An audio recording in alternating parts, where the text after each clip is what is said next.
നമസ്കാരം. ജോൺസൺ ടോക്സിലേക്ക് സ്വാഗതം.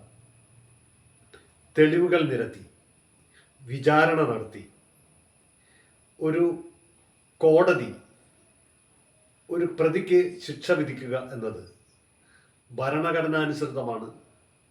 അപ്രകാരം കുറ്റക്കാരെ ശിക്ഷിക്കുന്നത് ഒരു ജനാധിപത്യ രാജ്യത്തെ അതിൻ്റെ നിലനിൽപ്പിന് അനിവാര്യവുമാണ്.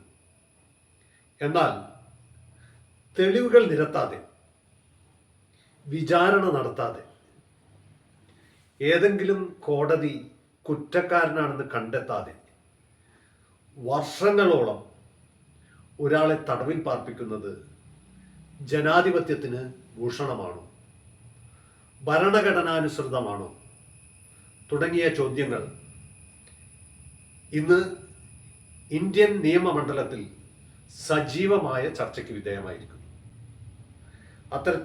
അത്തരത്തിലുള്ള ചർച്ചയ്ക്ക് കാരണഭൂതമായത് ജസ്റ്റിസ് നാഗരത്നമയും ജസ്റ്റിസ് ഉജ്വൽ ബയാനും ചേർന്ന് 2026 മെയ് മാസം 16 പുറപ്പെടുവിച്ച വിധിന്യായമാണ് ഇത്തരത്തിലുള്ള ഒരു വലിയ ചർച്ച ഇന്ത്യൻ നിയമമണ്ഡലത്തിൽ സജീവമാക്കിയത്.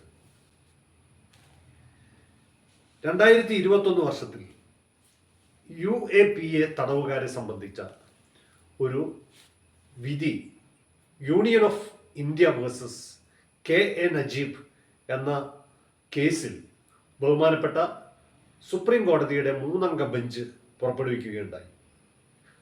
ആ വിധിയിൽ UAPA ഉൾപ്പെടെയുള്ള കേസുകളിൽ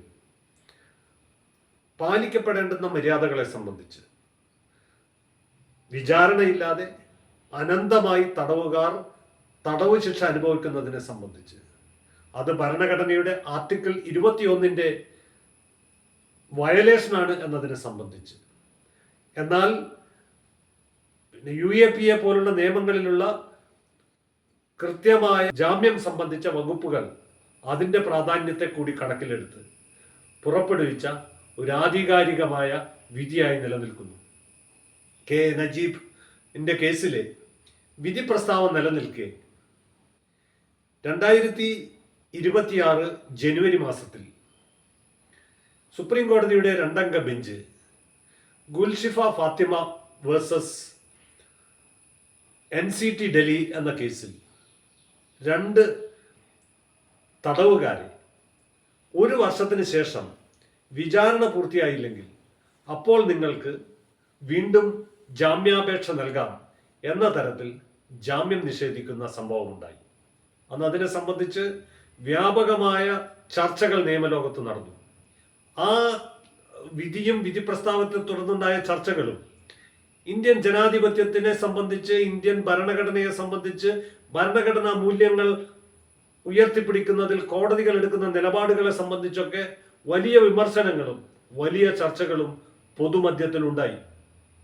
എന്നാൽ ജസ്റ്റിസ് നാഗരത്നയും ജസ്റ്റിസ് ഉജ്വൽ ബയാനും ചേർന്ന് 2026 മെയ് മാസത്തിൽ Syed Iftikhar Arnab versus National Investigation Agency എന്ന കേസിൽ അവർ ചൂണ്ടിക്കാണിക്കുന്നത് 3-അംഗ ബെഞ്ചിന്റെ ഒരു വിധി നിലനിൽക്കെ, നജീബിന്റെ കേസിലെ വിധി നിലനിൽക്കെ, ആ വിധി ഇന്ത്യയിലെ കീഴ്ക്കോടതികൾക്കൊക്കെ ബാധകമാണെന്നിരിക്കെ, ഇന്ത്യയിലെ ഹൈക്കോടതികൾക്ക് ബാധകമാണെന്നിരിക്കെ, 3-അംഗ ബെഞ്ചിനേക്കാൾ താഴ്ന്ന ബെഞ്ചുകൾക്ക് അത് ഒരു മാർഗനിർദ്ദേശകമായി പ്രവർത്തിക്കണമെന്നിരിക്കെ, ആ ജഡ്ജ്മെന്റിനെ നിശബ്ദമാക്കുന്ന വിധത്തിൽ, ആ ജഡ്ജ്മെന്റിനെ മറികടക്കുന്ന വിധത്തിൽ, ആ ജഡ്ജ്മെന്റിനെ സർക്കംവെന്റ് ചെയ്യുന്ന തരത്തിൽ വ്യാഖ്യാനിച്ച് വിധി പ്രസ്താവിക്കുന്നത് ഉചിതമാണോ എന്ന പ്രസക്തമായ ചോദ്യമാണ് ബഹുമാനപ്പെട്ട സുപ്രീം കോടതിയിലെ ന്യായാധിപർ ഉന്നയിച്ചത്.